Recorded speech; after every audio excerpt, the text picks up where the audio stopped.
six modules that we're working on at the moment. So hello and welcome to, as I say, Unit 3, the Friday Windup. And remember, the purpose of the wind-ups really is for us just to reflect back on the unit that we've been looking at this week, to see what are the issues that have come out of it from anything interesting in the posts, certainly if there's any interesting activity that's come from it as well, and to sort of try and draw the thing to a close, to sort of say, look, what did we set out to try and achieve? What have we discovered? What have we learned? Before we then get ready to move on to the next unit, Unit 4, which we will start next Monday. Just before we get going, I want to make a couple of sort of announcements, really. The first is that we've had issues with badges for some people. I know that some people who are entitled to badges haven't received them, and I think this could be an issue with using Macs, but we are working on that one. Hopefully you'll get that. That will be resolved. Obviously, you will get those badges sorted out, so please bear with us, a little bit of patience on that one. And also, we've had a sort of a more persistent problem with the issue of certificates. For some people on this MOOC have already gone through to the end and are looking for the certificate. There's been an issue with the issue of certificates, but that's actually a Canvas problem, and that's a problem with the platform that we're using. It's well understood.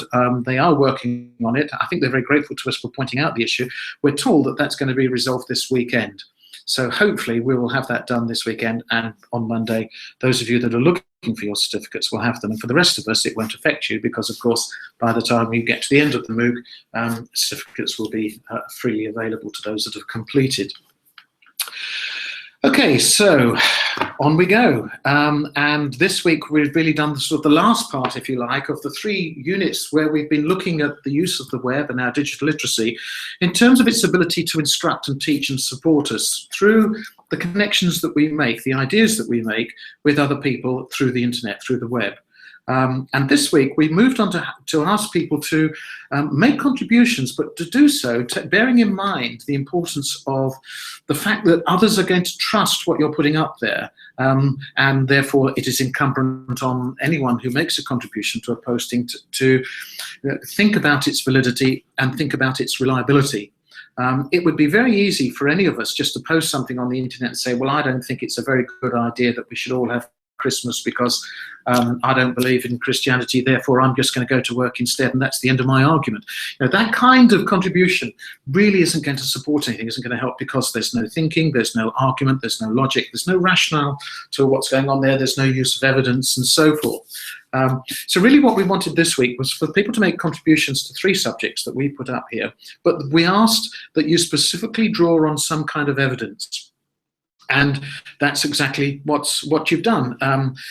You've either put up a bit of primary a position statement where you have said, look, this is what I think, and here's the evidence to support it.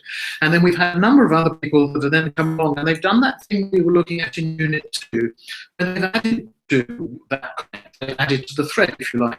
And the addition has taken the of either refining what was put there, or adapting what was added in there, or criticising it in a positive way, or actually correcting some factual error, or offering an alternative website or view. So all of those things, the refining, the correcting, the offering alternatives, the criticism, the adaptation, so all the ways in which we can positively improve what's gone on there. So the idea is that where people get together and work in this sort of very literate way with these lists, that the length of the thread actually is indicative of an improvement of the ideas and the thinking that's being shared amongst those that read those posts, as well as those that have contributed to it. So actually to be able to do that and to do it well is a very important skill. And I noticed that in the reflective forms that people filled in, some people were actually having difficulty contributing. I remember in Unit 2, there was this issue about difficulty of contribution, that people saying, well, I'm not sure whether what I have to say is valuable enough. And now, interestingly, in Unit 3, different people are saying, well, I'm not sure the evidence is of sufficient argument that I want to make. And again, interesting, because people are thinking about their responsibility, if you like, in terms of what they're going to post. How valid, how reliable is the information I'm drawing on? That's absolutely great from my point of view, because what I'm seeing then is students who are thinking much more carefully about this issue of what is good and useful, robust information to share, and what is not worth the effort And struggling with that actually is all part of the learning of this. It could be that those people would have posted those ideas before without a second thought. So well done on that, and please don't worry about struggling. Remember that your reflection isn't just about what's going well for you, but reflecting on what isn't going well and where are these issues, because in that you're demonstrating you're learning equally well. So that's very good. Okay. Interesting post attracts the most interesting following as well. And there were a number of posts that I saw in the activities where people were actually commenting on the end of a very long line of thinking, and that was good to see. Remember that it is actually almost a requirement when you're taking part of these discussions, not to entertain your audience, that would be far too flippant a term, but to try and make sure that what you have to say and what you want to share is of interest to others, so that you spark some response from them and something for them to come back on. Sometimes people, when they make postings, and I didn't see much of it in this, and again, I think it's a very good thing, was that the postings weren't just simply shut off comments where, well, I think this and that's the end of it. People were prepared to sort of say, well, this is my personal experience of perhaps visiting the Derbyshire Peaks, something like that. Well, this is my particular view on what I think sport is. And it's a really interesting discussion about whether chess indeed is a sport or not. For then if we go back to what is the nature of sport, very, very entertaining discussion, engaging discussion, and it's good to see that people in terms of engagement as well.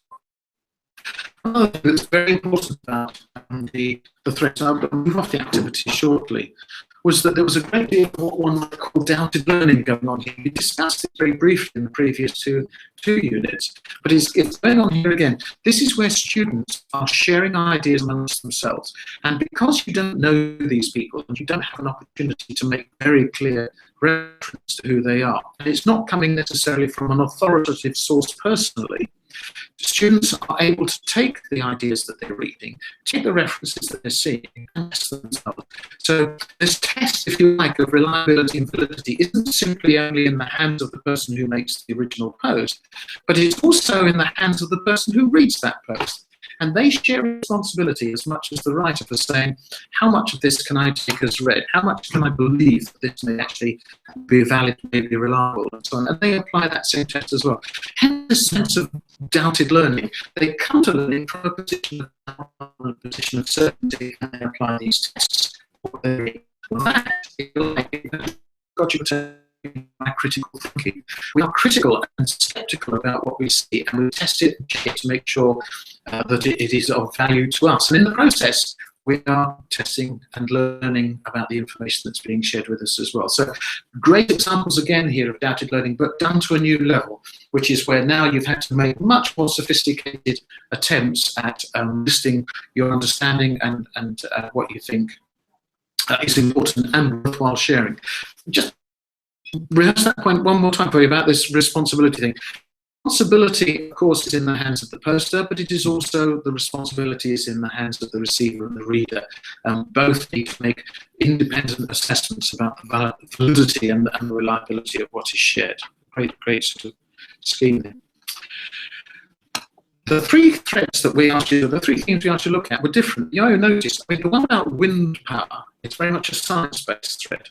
The one about the role of sport, again, is very much an argument, if you like, about what the evidence tells us and what the, if you like, the meta-thinking in sport might be as well. And then the Derbyshire Peaks one, well, do you have a view or not? And very often your Derbyshire Peaks view is based actually on your personal experience of where you've been there and like the Derbyshire Peaks.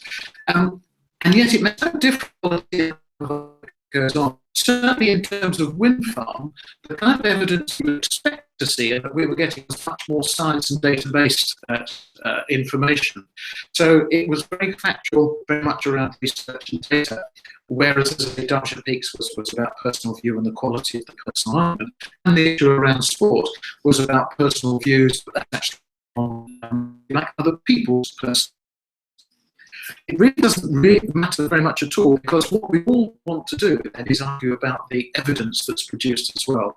And certainly in the wind farm discussion, people would use evidence to say, here is the data that that gives us a particular view. And other people then question not the view, but the data, of course, and that's where they go for it. That's the happy hunting ground, if you like. And that's why, when one undertakes research, the quality of it and the methodology that follows in producing that data is absolutely critical. If you wish to criticize any kind of data, always start with the method as well. That seems to be the place where one goes to say, well, could it have been done better? How much can we rely on data? Because the data may tell us something, but how much do we rely on the data as well? So we gave the opportunity to explore 3 different types of data presentation, if you like, into this as well. And I'm happy to say that it didn't really seem to go too different in any particular case. We actually had all 3 threads of very high quality discussion. Okay, I just want to share something with you here. Now you may, again, as I say, you might need to sort of click on the enlarge button in order to see this. But I've listed here for you, and this is just off the top of my head really, about unconscious almost routines that we go through when we encounter information, when we encounter a view or an argument. This validity and reliability, we talk about it as an academic exercise, but we actually do it every single day in every situation of our lives. It's just that we don't know that we're doing it. And of course, we won't necessarily be doing it to any particular degree. If I was, say, as you can see from the text here, if I was using this table when I was talking to a doctor or an accountant, then I would probably be applying many of these tests, and I would be doing it very much in the forefront of my mind, because the quality of the decision that I'm having to make is likely to be quite profound. But if someone just tells me that they think Crystal Palace is an exceptionally good and fine football club, I may not want to sort of apply all these tests to it in order to whether I agree with that view, because it might just be a view to take, and I may agree with it or not, and then move on. So the degree to which one knows that one is doing this, or the degree to which it happens in the subconscious, and when we let things go and say, well, just let it go, it's not that important, is all dependent upon the quality of the elements that we're seeing. It's very important lessons about what we mean by validity. And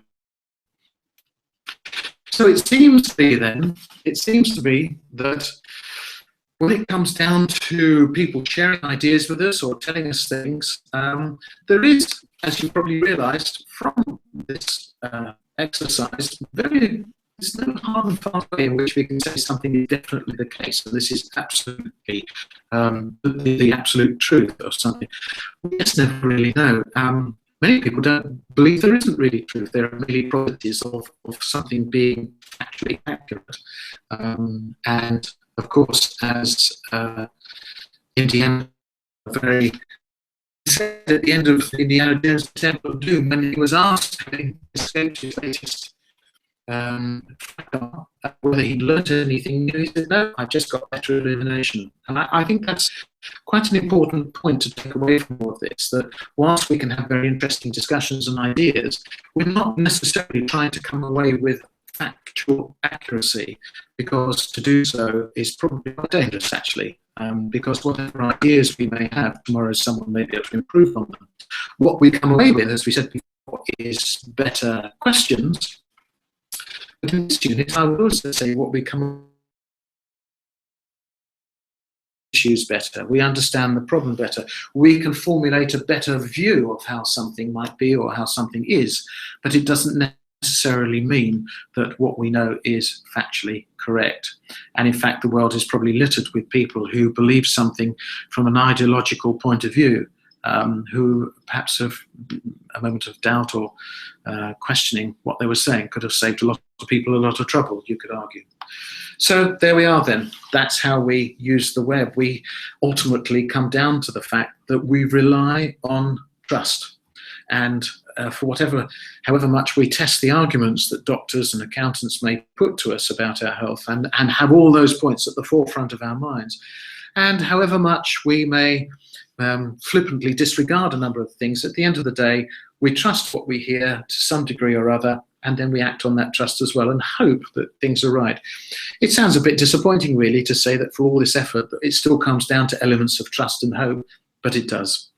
We just hope, of course, and we trust that the decisions and choices that we do make are better informed than they would have been had we not made the effort.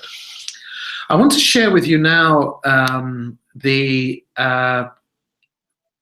reflection document. When you fill out the Google reflection forms, and this is a really important part of the MOOC, that students go on and do this.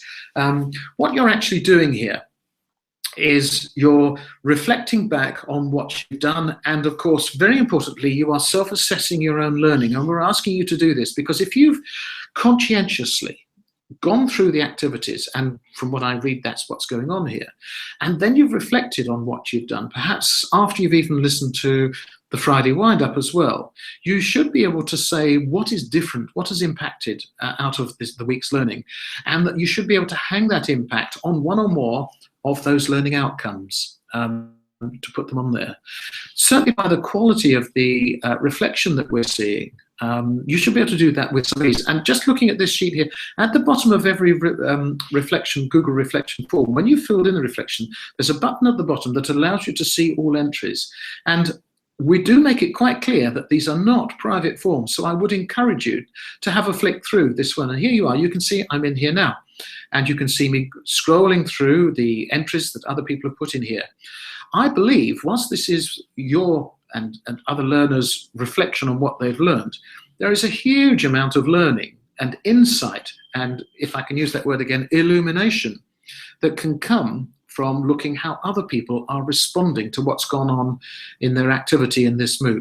So I would encourage you to have a look at this and have a look through this and see what other people are saying they're getting from the units, because you will find without a shadow of a doubt that you will gain enlightenment too from reading what other people have written here. And the great thing is that looking at the entrance, I'm just sort of gently scrolling through now, you'll see that people have actually taken the effort in the main to write sensible things. Sometimes there are bits here where people haven't said very much at all. They haven't gone through that process really that we would like them to do. But you know, it takes all sorts, of course. So I would encourage you, do have a look at this and have a look at the way the responses, you can see here during the week, the way the levels rise as people start to make their reflections at the end of the units, at the end of the week, and how people are now starting to build up this chart here. And you can see the ability to adapt technology to purposeful learning and curiosity to explore and experiment are sort of the two big ones that people are finding most easily to hang their reflective learning on so far in the course of this MOOC. So do have a look at that.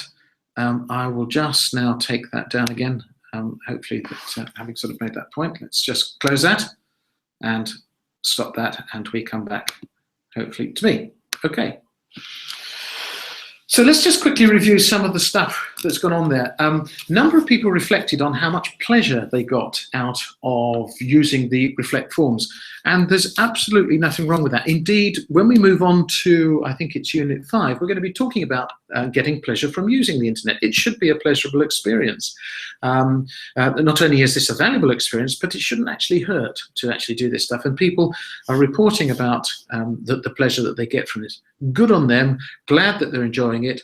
The pleasure that one gets from using the internet is in part, and we'll be exploring this in Unit 5, so I won't say too much about now, it is in part about the degree to which we control the internet or the internet controls us. In fact, we're going to be looking at it to a degree also in the next unit, so I'll come back to that point in a moment. About how that goes on.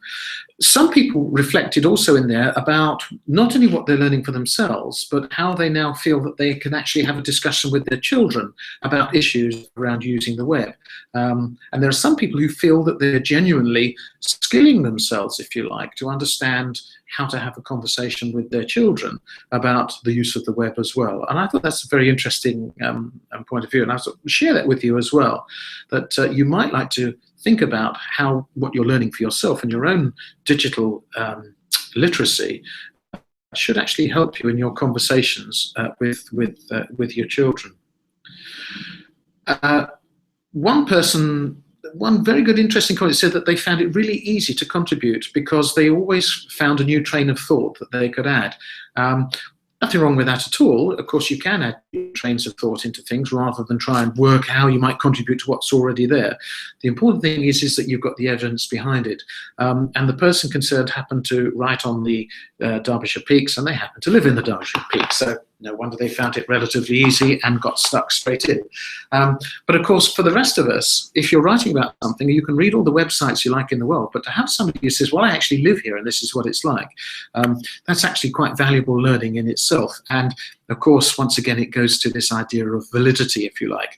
Somebody who actually lives in the Derbyshire Peak District probably has a fairly decent view that we would be able to trust. And take their view on trust. And there's a number of people also that now say they want to visit the Derbyshire Peak District as a result of what they're in. Well, good for them. I hope they enjoy the visit. Definitely worth going. Fair bit on Chatsworth as well, and the Duke and Duchess of Devonshire. Marvellous. I hope they enjoy their visit when they go there. Okay. Let's have a quick look then in the final bit here about next unit, Unit 4, which we're moving on to next. And we're going to stick with this idea about digital identity. I mean, what you've been doing is rehearsing, in a sense, your digital identity in the last 3 units, because each time that you add anything to a discussion and put anything up in one of these activities, what you're actually doing here is talking about yourself, because everything that you put up here is subjective. It comes from your view, your opinion maybe, but it also tells those that read what you put up here who you are, what your interests are, what your values might be, even to some degree, and certainly, you know, perhaps around issues of sustainability, the discussion that we had on that in Unit 3. So we're beginning to develop, if you like, our digital identities by the things that we choose to say, that what we choose to share, and how we choose to respond, and what we know and what we want to sort of get stuck into. Well, we're going to take that on and move away from the idea of the web as a place purely for learning, but the web now as a place where we interact with each other as individuals, people who do have views, who have opinions, who are members of clubs or societies, who take a particular stance on something because it's who we are, without necessarily having to feel that we've got to academically justify what we put in there. So we're going to think about in this unit now your unique and your emerging voice. So big issue in this one is about getting the balance right though as well, and the element of control. So quite a standing joke that computer says no, but some people in their efforts to make the most of the web find unexpectedly that they end up being controlled to a degree by it. And I put a very interesting checklist actually up fairly right up front on Unit 4, asking you to think about your behavior around the web. And it could be that some of those behaviors you might look at and think, actually, that does smack of the system controlling me rather than me controlling the system. I mean, who am I on here?